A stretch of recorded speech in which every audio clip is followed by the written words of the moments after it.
home for foreigners to come together and gush about their favorite. I'm not saying gush this week. Okay. I'm removing gush. All right. We're not gushing anymore. This is the moment when the supposedly dead killer comes back to life for one last scare.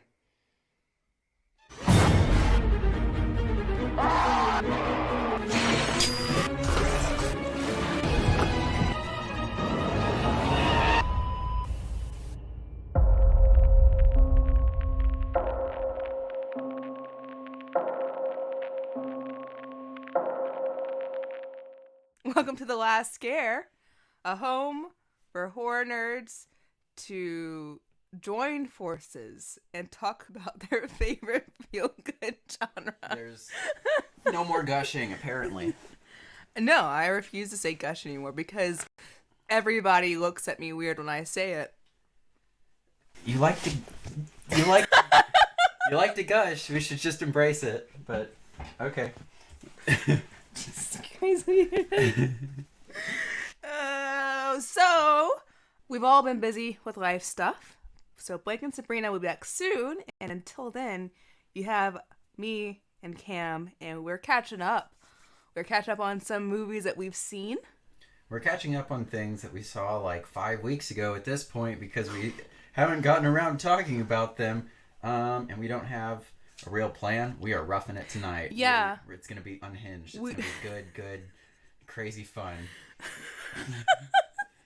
Did I come off as a psychopath? Like, just now? Okay. We should talk about the one... You're gonna love it. We should talk about the ones that we're least excited about first. So, Fear. I'll have time codes for everything in the doobly-doo because we're going to be talking about a bunch of different things. So if you want to just skip to a particular topic, you can do that right below. You're such a pro. Yeah. I just want to get Fear out the way. Okay, so we saw this movie called Fear, and our thing here is gushing about the things we love. So we're just going to talk about Fear for like a minute because we don't want to trash it too much. It was a movie. It was a movie that happened. A movie with T.I. T.I. is in this movie. Tip T.I. Harris. For sure is his name.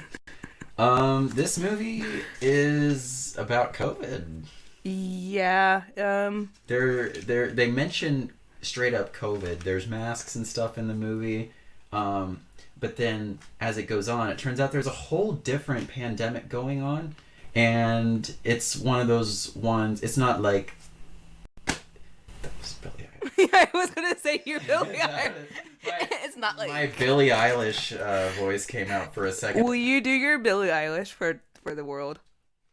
I don't want to get canceled because I'm giving you the pass. She uses because she uses like a black scent, so I'm not going to do like my Billie voice.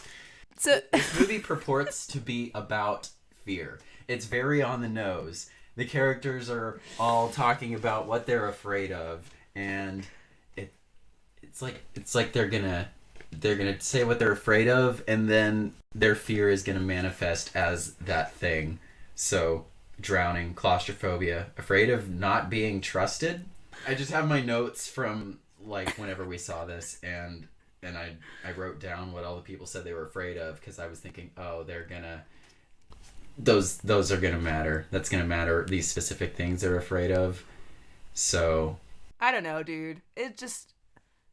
I felt so. I rolled my eyes at the end of it, and full spoilers ahead. The end says, "Don't fear." on the screen in very large letters, it says "Don't fear," and I'm pretty sure their message is. Like, don't buy into all the fear-mongering regarding the global pandemic. Yeah, because, like, they don't leave this cabin that they're all at because one of them is going to get proposed to. They don't leave because they're terrified of this new virus. But one person does leave. And this virus, like I said, they come up with a whole different one. It's not COVID. They have COVID going on within the story, but then they have a completely different pandemic, and this is one of those ones where you're like your butthole liquefies and you turn inside out. I don't know. It's I don't remember, but it's like worse than COVID. Yes, yeah. And then, we have our final survivor gets out. I don't even know how she got out. I just know she left. And she gets a call from the first chick that left, and she was just like, oh my God, it wasn't real. There isn't another virus. It's fine. I'm with my son. It's okay. Don't be afraid. And that was... It just straight up says don't fear on the screen. It couldn't be more on the nose, a more pointed message. It was a really lousy movie. Yeah, it was just very blunt with what it was trying to say. What it was trying to say wasn't really... Yeah, I have a quote written down here. Fear is a choice. Don't believe in it. Don't fear. Just don't be afraid. Horror is a genre that's all about fear. And I think a movie that is going to give itself the title Fear is maybe taking on a little too much if they really think they're about to break down the whole nature of fear and make just the most revolutionary horror movie ever, because it's literally about fear. And I think they just really completely dropped the ball, missed the mark on this one. Yep, I agree. But, try and think of a positive thing to say.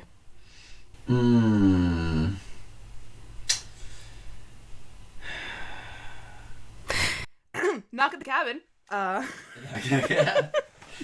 We saw a better movie. We did. Knock at the Cabin's next, right? Sure. Knock at the Cabin is good, Shyamalan. I was very pleasantly surprised by this movie because our last Shyamalan movie was Old. It was called Old, and I watched it on a plane and had a bad time with it, and I just thought it was a really terrible movie. And the last Shyamalan I remember seeing before that was The Visit, which is also... Here's the thing about The Visit. It starts and ends with like a really wholesome kind of pointed message. I haven't seen it since 2015, so I don't remember exactly what that was, but I think it was about like family.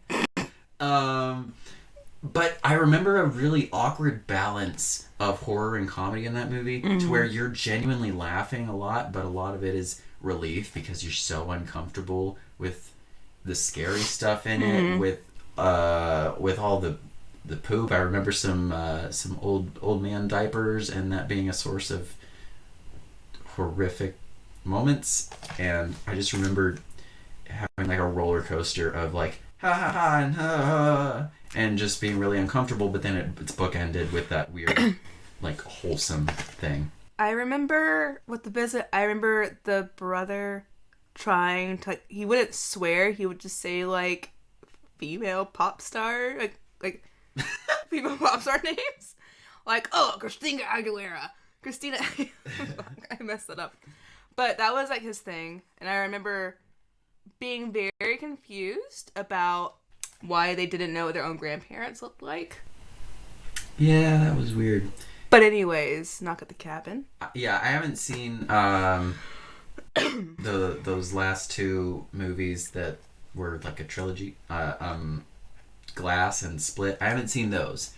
So basically my whole image of Shyamalan is The Visit and Old and The Happening, which like, I know it's on me for not having ever actually watched Signs or Unbreakable, his like great movies. I just haven't watched those. I know they're great or whatever. I'll get to them eventually. I will. But my image of Shyamalan has not been good. So Knock at the Cabin was a very good surprise, because it has it has a really wholesome message, I think, and it was also genuinely really, really tense. All the characters were really well formed. Other stuff. I liked it a lot. I had a good time with it.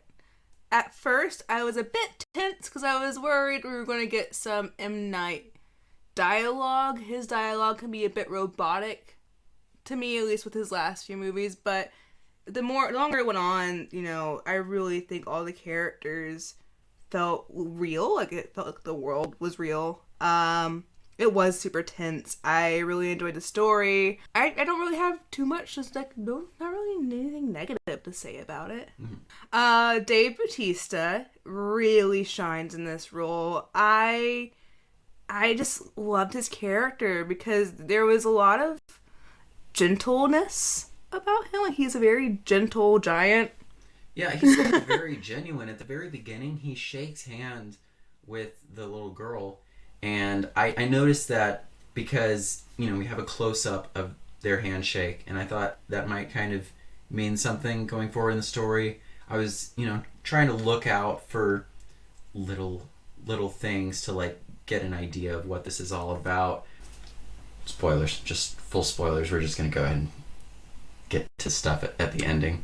At the end of the day, all of the villains in this were not wrong. Yeah.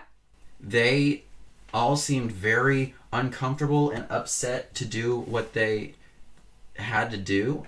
Throughout this, you're wondering, are they for real? Is the apocalypse actually happening? Are these just a bunch of liars and a cult? What's going on? And it turns out by the end of this, you see all their IDs, you see all this evidence that everything they've said is true, and you see apocalyptic stuff happening for real. And it's like, all of these people really weren't villains. They seemed so uncomfortable with what they had to do all along. They seem like they really don't want to be doing any of this. And you're looking for all these signs of malice because you have Ron Weasley, who's... Rupert Grant? You have Ron Weasley, who's ostensibly like not a racist, a homophobe, who attacked them in the bar. But by the end, you realize in these flashbacks to that thing that may or may not have happened with him, you never see his face. And I've decided that wasn't him. Like, does he His ever ID actually... His ID, like, everything he tells them is not a lie. And he says something about not having any prejudices towards them early on in the movie. He also mentioned having a shaky past. I'm pretty sure his ID confirmed that he was the one that hit him. I thought the ID confirmed that he wasn't. No, his ID confirmed that he had a name change. At the end, they reveal that they are supposed to represent the 4 horsemen of the apocalypse. And I thought that was a pretty cool, like, tie-in. A pretty cool way to, like... What did the 4 horsemen of the apocalypse do? I'm not touched up on, like, apocalyptic mythology. The Bible? Apocalyptic mythology. Well, you're not wrong, but... They bring the apocalypse. They sure brung it. Yep. They horse-manned the apocalypse for sure. There's wrath. There's... One is like providing or something, nurturing, something really nice. Healing. Okay. So wait. The character named Sabrina is a nurse or something. Yeah, she's a nurse. She's an ICU nurse. Or a surgery nurse. Yeah, she represents healing. And then you've got the other lady whose name was Adrienne. So, are they the opposite of the apocalypse? Are they the opposite of the apocalypse? Of the 4 horsemen? Because healing is not one of the 4.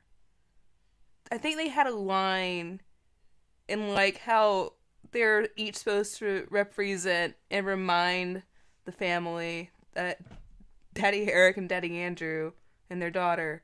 If you want to watch a really great movie about death, go see Puss in Boots: The Last Wish. Oof. That movie is so good. It's kind of scary. It is scary. It is kind of scary. It spooked me. Knock at the Cabin. It is M. Night's first R-rated movie since The Happening. Really? No. Yeah. Is it? I think so. I'm pretty sure because The Visit wasn't R. Right. It is his first R-rated movie since The Happening, and it's a soft R. Most of the violence is off screen. Yeah. It's Probably just a few F words. I don't know. It's not that rough of a movie. It's like really tense. It's really scary. I don't know. I think it was done really tastefully. Yeah.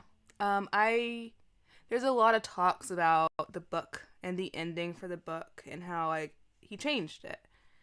And I'm not gonna lie, guys, I might be a big baby. You can call me a big baby, but I do prefer the movie ending. The book ending is just sad. Speaking of which, the book is called The Cabin at the End of the World, and that basically made me think from the get-go, okay, the apocalypse is going to be real. I haven't read the book, so I don't know what the book is actually about, but based on just that title, I was thinking, there's all this question of whether they're telling the truth. I think the world is going to end, which was exciting for me because I like apocalyptic stuff, despite knowing nothing about the revelation of Chan. But I sort of got what I wanted because there's some good apocalypse happening at the end of this movie. I wish that the apocalypse hadn't been prevented. Like, I wish that it had gone worse than it did, but basically everything's kind of tied up in a bow at the end. A lot of people died. A lot of people died and sacrifices were made, but it's... Hundreds of planefuls of people died. Yeah, that did happen. And hundreds of thousands of kids died from a virus. But Shyamalan's an optimist. And it's got such a wholesome, I keep saying that word, message. I think one of those last scenes, when in Daddy Andrew, was it Daddy? Daddy Eric died. Daddy Eric died. But, so Andrew's the one that lives? Yes. Okay. So Daddy Andrew, that's not what she called him, is it? Yes. Because she had two dads. Like when she was talking to Dave Bautista, she was like, I have Daddy Andrew and I have Daddy Eric. Okay. And when they knocked on the door, it was like, are you Daddy Andrew or are you Daddy Eric? Okay. I didn't know if I was just calling them Daddy. Anyway. Are you calling them Daddy or are you calling them Daddy? Daddy Andrew was properly beautiful.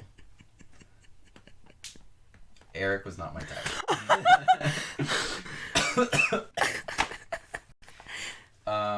So you like bad boys? He's just like hot. He's hot and he had it together. I love a gay man with a gun. That's so American to me. You have Daddy Andrew and When mm-hmm. When you start over again. You have Daddy Andrew and Wen in the car, and they're all shaken up because the movie has just happened. And Daddy turns on the Daddy Andrew turns on the radio, or it automatically turns. Turns it on. There's a big back and forth thing, but it happens very slowly to where I've really picked up on all the meaning here. So let me try and get this right. Okay. It's basically I think the point of this movie is all about making sacrifices. I mean, obviously you've got all the sacrifices throughout, but at the end, Daddy Andrew and Wen are in the car. They're all shaken up because the movie just happened, and the radio comes on, and I think Daddy Andrew turns on the radio so Wen can be distracted, but then she turns it off, but then she turns it back on. I don't remember the order that happened, but it was one of them needed comfort and the other one turned on the music to make the other one feel better. And so I took that as just sort of a small little message about making sacrifices for the ones you love, because I think that's what the whole movie was about. I didn't even think of that. That's so smart. I remember you saying when we finished the movie that you had a thought about that bit. Yeah, it was a song that Daddy Eric played for them on the way there. It was the last song they listened to as a family. Oh, okay. So that song specifically playing again, I don't know. It was them remembering Daddy Eric. Yeah. Yeah. that's also a wholesome idea. Or maybe it was a message from Daddy Eric. Oh yeah, he was like, he turned on the radio. Because he was the music player. He was the DJ of the family. He had his little Spotify. Mm-hmm. I liked it. I enjoyed it. I wish we returned to the grasshoppers in the beginning, because grasshoppers can somehow, I don't know. Are the grasshoppers okay? I don't know. But I really appreciate, like you were saying, there was a lot of discussion about sacrifice and like asking yourself, if you're in that position, what would you do? Like the world would end, and spoilers for the book. Are you ever going to read the book? No. Okay, spoilers for the book. And why I prefer this ending. But in the book, they get into a fight over the gun and Wynn dies. They accidentally shoot her. Eric and Andrew? No, what was David Bautista's name? Drax. Who cares? It's Drax. Drax. Drax and I think Andrew get in a fight over the gun, and they accidentally shoot Wynn. That's just not fun. I don't like that. Yeah, so Wynn dies, and it doesn't count as a sacrifice. So they would still have to kill one or the other. And there's no concrete answer if the apocalypse is real or not. You don't ever get that answered. Ooh, I think I would like the ambiguity to remain, actually. I mean, I did like the apocalypse being real. The apocalypse not being real is basically like the worst of those three scenarios for me personally. It's just like, bad guys coming in and lying to us and trying to kill us. Then that's just too simple. It's like a little stage play. And I just want a little more from my movies. Mm-hmm. A little more spectacle, a little more oomph.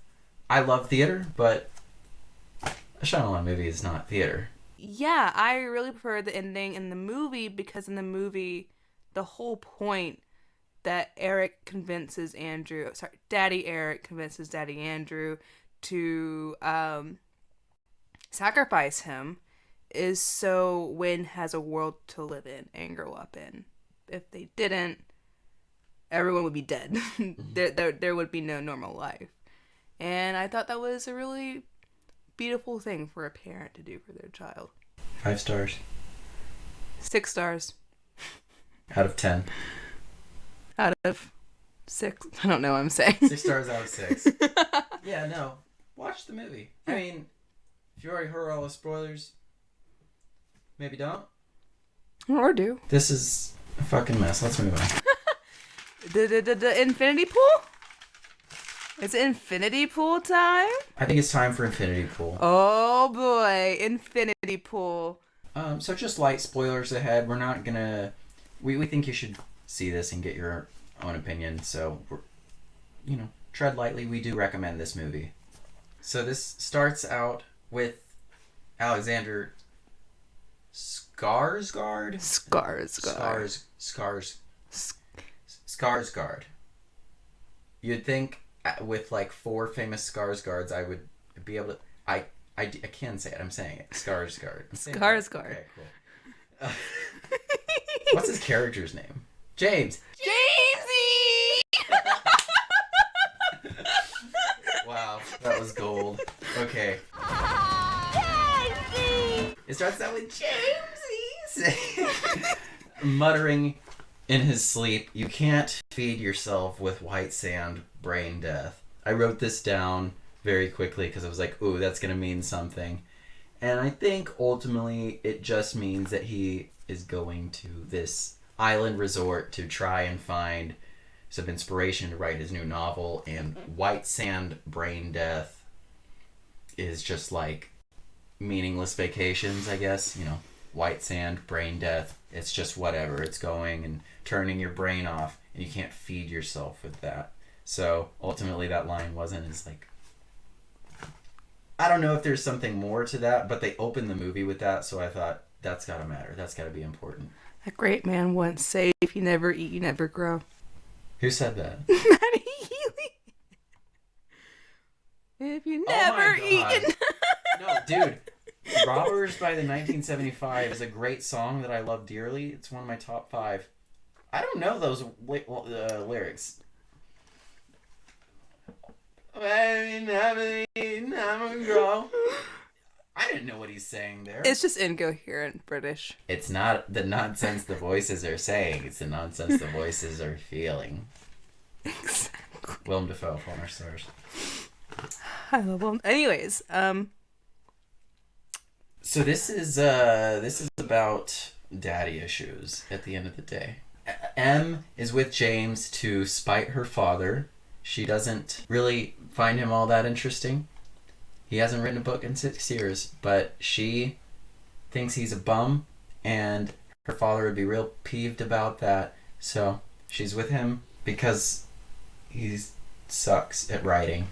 what I find interesting is how James, as a character, like, M's dad is the reason his book got published in the first place. You know? Mm. He really... I feel like his character is in a place in his life that feels like he doesn't have anything of his own to stand on. Yeah. When they meet up with Mia Goth and Mia Goth's husband, they go to this restaurant, and M, his wife, James's wife, Jamesy, his wife is like, yeah, he married rich. Just like completely. She calls herself a charitable organization. Dude doesn't have a lot going on right now. No. He's trying though, maybe. But things get interesting for Jamesy. Yeah, he gets a hand job from me. That was out of pocket. Anyway. I was gonna talk about. Interesting. I was gonna talk about how he saw himself get murdered, but that's equally as important. Splooge on the Rocks, band name. Apparently, in the R-rated version, your wish is fulfilled. In the unrated version, My wish. your wish to see. Yeah, this is not going in. Close up. It's got to, because of the reviews. They're like, this is so graphic. And it's like, Yeah, you see dong, you see Skarsgård. I just hope we get it. Pleasure dong. Please cut. Pleasure dong. Things get interesting. We find out that on this island, if you have the money, you can basically do whatever you want, because basically this entire island is just a playground for these rich people that Jamesy gets introduced to after he accidentally commits manslaughter, which is punishable by death, and he's given the opportunity to basically be cloned. His clone dies and he's free. And that is something that this group called the Zombies take full advantage of. And that's... Are they called that? They call themselves zombies, yeah. Someone says we're all zombies here at one point, but do they keep calling themselves Yeah, that? like they're the zombies. Okay. But I believe a huge portion of this movie really is based around how there are similar resorts in real life that are magical and, like, you know, gorgeous, but and this is directly quoting Cronenberg, a Disneyland take on reality, because you cannot leave the resort, and outside of the resort is poverty and people that actually live there and have to suffer the consequences of people that just come over and treat it like a playground, which was my initial take going into it. And then we watched it a second time, and it's definitely layered. You have this idea of, like, speaking about, you know, tourism and how you can get away with so much as long as you can pay your way out, as well as manipulation and toxic masculinity and the ways that it was used against James throughout.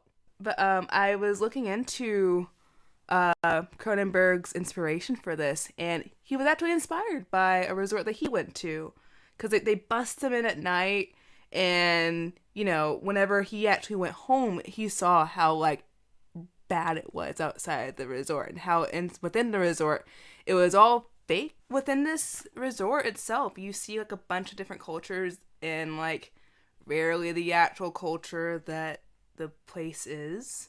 Yeah, this is like a militaristic hellhole of a fictional country. It's like an absolute police state. There's so much to say about Infinity Pool, I think. What do you think the title means, Infinity Pool? What is an infinity pool? That's a great question. I was going to ask you that. We know that Mr. Mia Goth, her husband, whatever his name was, supposedly built this infinity pool, and it collapsed in on itself and killed a bunch of people. Two people. I think ultimately it's about the cloning, because you have these clones that are getting killed off. Unless it's actually the original getting killed off, we don't really know, because everyone wakes up and they either wake up and they're being killed, or they're waking up and they're watching their clone be killed. So you don't actually know, out of all the doubles being made, who's who, if this is the original or if it's a copy. I think, an infinity pool is flowing into itself. It's like replenishing, cycling through. I think they're killing the originals. But I also don't think it really matters, because it's just a question, and it's not the point of the movie. But I think the title is referring to an idea of just this cycle. You clone someone, you kill the original, then you clone that clone, then you kill the first clone, and it just cycles through. And ultimately, I think it's a question of, where's your identity? What things are you going to do that lead to you losing yourself? I think James is just a very lost person. And I think by going on these horrible adventures with these horrible people, he is sort of finding some sort of freedom within himself, but he's doing horrible things. They're all doing horrible things.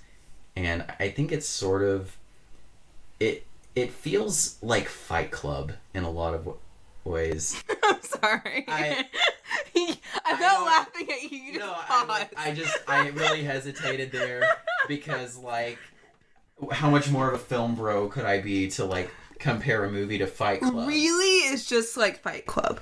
It's like Fight Club in a lot of ways. Yes. It's about a broken 30-something man who turns to violence to try and fill the hole within himself. Mm-hmm. And there's all sorts of Freudian shit. When I was thinking about the title of Infinity Pool, I was thinking about, like, because an infinity pool, for those at home that don't know, it's a pool that looks like it goes on to, like, it keeps going, right? Like, infinitely. That's not what an infinity pool is. An infinity pool is a pool that, like, it's like at the ocean. Like, it looks like there's no edge. What do you think an infinity pool is? I think we have different understandings of what an infinity pool is. What is an infinity pool to you? Infinity pool, it's like two pools. Like, there's the pool, and it overflows because it's filled to the top, and it flows into a second pool that's below it, and the water cycles through. An infinity pool is a pool that looks like it goes on for infinity. So if it's at the beach, you're in the pool, and it looks like it's like the water goes out into the beach water, but it's just an illusion. Huh. Like, we're not wealthy. We don't know.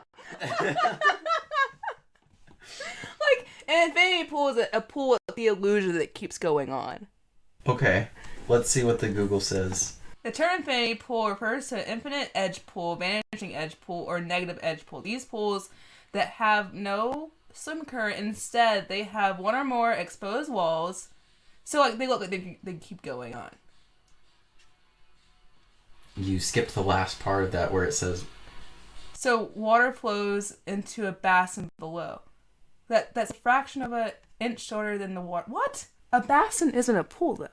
I think it flows over the top of the exposed wall, so it looks like it keeps going on, but it just catches the extra water. There's not a second pool under it. I think we're both right. I think we're both right. There's different kinds of infinity pools. And depending on what kind that you think of. You'll walk away with what? He was missing his edge. He had to find his edge. What? Can we just talk about Mia Goth for a moment? I'll get back to the deep stuff. I will. I promise. What about her? You go first. Okay. Jamesy! Yeah, her character is like super annoying. Like she's got this high-pitched, just grating voice, and she just harasses James. I like the foreshadow when they were at the Chinese restaurant and she's like, oh, I'm an actress. And she's just like an infomercial, like... Failing naturally. No one can cut bread. It's impossible. And, like, you just kind of dismiss her, like, oh, okay, sweetie, sure. But she's an actress. But she's, like, an actress. She's like an actress. She, like, was fooling James the entire time. Listen, I don't know. One of my favorite bits has to be her lounging on the car with a bucket of fried chicken and a wine bottle, and she had, like, printed out reviews of James's book. This was probably her most annoying moment, but it really provided a lot of charm at the same time. It was so great. She's berating him. She is just ripping him apart. Mm-hmm. Vicious. I think there's a lot going on. I liked it a lot. The first time I watched this movie, I was like, but the second time, I don't know. I don't know why it clicked more, but it really did click a lot more. We didn't love it the first time, and the second time, we just sort of got a lot more things. Like I was saying, what I mean about Fight Club is I think a lot of it is about masculinity. Mia Goth keeps telling James to show her his strength, and he keeps wanting to prove himself and show that he's a strong man. And then at the end, when he's fighting the dog, she says it again. She's like, show him your strength, show him your strength. And it's all about just this broken man who has to continue proving that he's a man. That's what I mean when I say that it's like Fight Club. He thinks he has to use violence to prove himself and like own his identity. I totally agree with you. I also think throughout the movie, Mia Goth is encouraging him to kill off any sign of like emotional, like any kind of like emotional or soft part of it. Not soft. Soft is the wrong word, but do you know what I mean? Yeah. Like anything that's vulnerable is kind of ripped from him and is encouraged to be killed off from him. Exactly. You have this physical manifestation. You have a literal clone of him, and it's a different version of him that he has to kill. You have all these different versions of a person. You have all these different sides to yourself, and these characters are just killing them. They're trying to craft the kind of person they want to see themselves as, and ultimately they're just like a gang of psychopaths. These are like the dudes from A Clockwork Orange. Like they're just going around and beating people up and committing atrocities. Having orgies, yeah. Yeah. Not that orgies are bad. It's just, orgies where you're also like a murdering orgies? Murder orgies are very bad. The Last Scare does not condone murder orgies. Don't do it. That's my favorite bit we've ever recorded.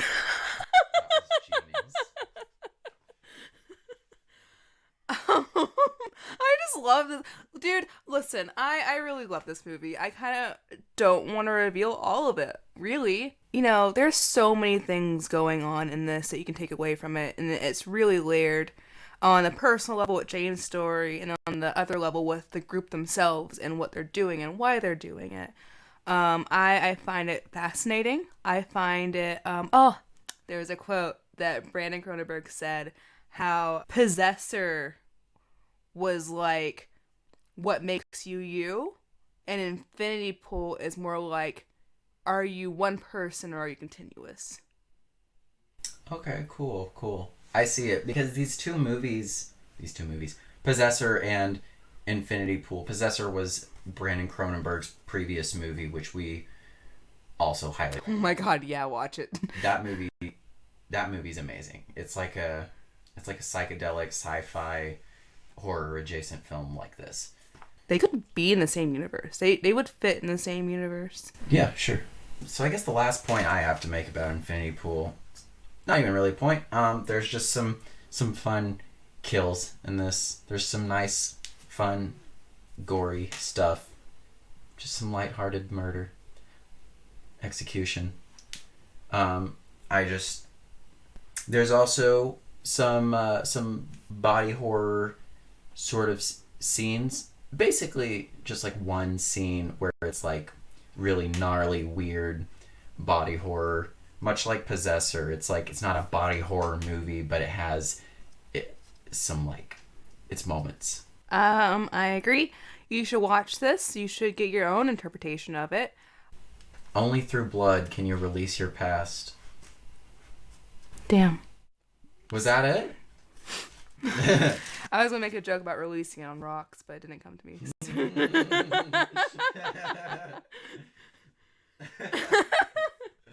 Splooge on the rocks. Splooge on the rocks. Every time that like the 2 times we watched it, there's a giggle somewhere. I mean, definitely got a giggle from me. Splooge on the rocks. Splooge on the rocks. We're not going to get monetized for this episode. I really hope there's an unrated cut. Why do you hope there's an unrated cut? Splooge on the rocks. Let's move on to The Last of Us. It's the first time we've covered The Last of Us, and at time of recording, the first 6 episodes have come out. Jayla's played the game. I haven't played the game. I don't even really know what to expect from the story going forward. Would you say that the story of the show is following the game so far, overall? Roughly, yes. I mean, there's definitely some changes, but, you know, they have the creator of the game as a co-writer for this, first of all, and that's brilliant. And all the changes they have made, for me, were smart decisions to translate the game into a TV show. Because you can't have Joel killing, like, dozens of men going through a different area all the time, you know? If that makes sense. But story and heart and, like, what it should be about is spot on. So, as someone who is new to this story and new to this world, what do you think so far? Were you expecting just another zombie apocalypse? Is it just another zombie apocalypse to you? How do you feel? No, I mean, I think I'm definitely over the kind of horror movie where it's just like hordes of zombies, and that's not what this is. You know, this is a very grounded character story, and they're not zombies. It's like mushroom dudes. Clickers? Mm-hmm. Yeah. I don't know. Their design is so cool. Yeah. Just, I really love the visuals. I love all the fungal shit. I love, like, the dead bodies all, like, on the wall with the vines and stuff. I don't know how to describe it. That's a game moment. But I don't know. It's visually much more appealing to me than just, like, your typical zombie fare. It doesn't feel overly, like, CGI heavy. It actually looks like crowds of infected. I love Ellie. I think she's super funny. I just love how funny her character is, how smart she is.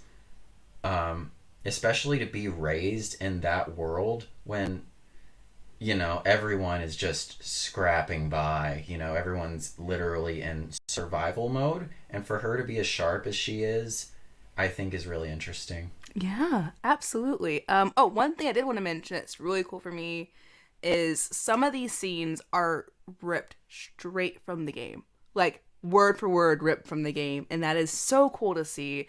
As someone that has been burned many, many times by video game adaptations, this is such a breath of fresh air. For example, the scene with Joel and Ellie, where Joel is like, "You're not my kid and I'm not your dad," which is said a lot nicer in the show. That's ripped straight from the game. That's like the exact scene in the game, and that's just cool. That's it. That's really awesome. I love Ellie. I love the portrayal of Ellie and Joel's relationship and their developing relationship throughout this. I thought that was really great. I think it's so cool and heartbreaking, but fun, but makes you cry or want to cry. I would say it's not a lot of fun, actually. It's pretty compelling, but it's sad. It's not very fun, huh? I'm glad it's like a once a week thing right now, because I don't think this show would be very bingeable, because it's a downer. Yeah. It's not something I want to sit with for longer than an hour at a time. I do agree. It is not a very happy story, and as we know, we already got our happiest episode, so it's all uphill from here. I really can't wait to see what happens next. You look so concerned. I'm like, happiest episode singular? Like is the ending that bleak? It's not bleak. It's not bleak, but sad ending. It's not like sad ending. It's not a sad ending. It's just like, damn, it do be like that. So no one dies, but Ellie is not the cure. No, that's not it. I have no idea. He's always trying to guess and then try to catch me off my try to catch me off guard, so I accidentally spoil things. I'm trying to like. I don't want her to spoil things for me, because I really deeply hate spoilers. But I have been making a lot of predictions along the way, and I do kind of want the instant satisfaction of knowing whether or not I'm right. So you want spoilers? No, deep down, I don't want spoilers. Episode 3. I thought it was really interesting how much it added to the world without being centered around Joel and Ellie. Like, they survived, and like they had the best possible outcome you can in this world. You know, they got to live old with someone they loved, die on their own terms, surrounded by good food and art and strawberries. Spoiler warning for episode 6. Yes. Giving you a few seconds. Okay. Joel got stabbed. We are leading up to one of my favorite bits from the game. Do you think it's in the next episode? There's only 9 episodes, so maybe they might stretch it out to 2. But there's some pretty intense things coming. Well, I'm thrilled. I can't wait. Yeah. Well, yeah, well, yes, you. We're getting tired, guys. It's like 10:23. And once again, we miss Blake and Sabrina. We miss gushing with them. For someone who wanted to leave the word gushing out of the intro, I sure can't seem to stop gushing about it. You need a towel.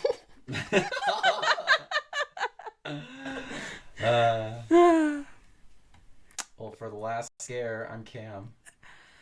I'm Jayla. And here's Stu. I'll be right back.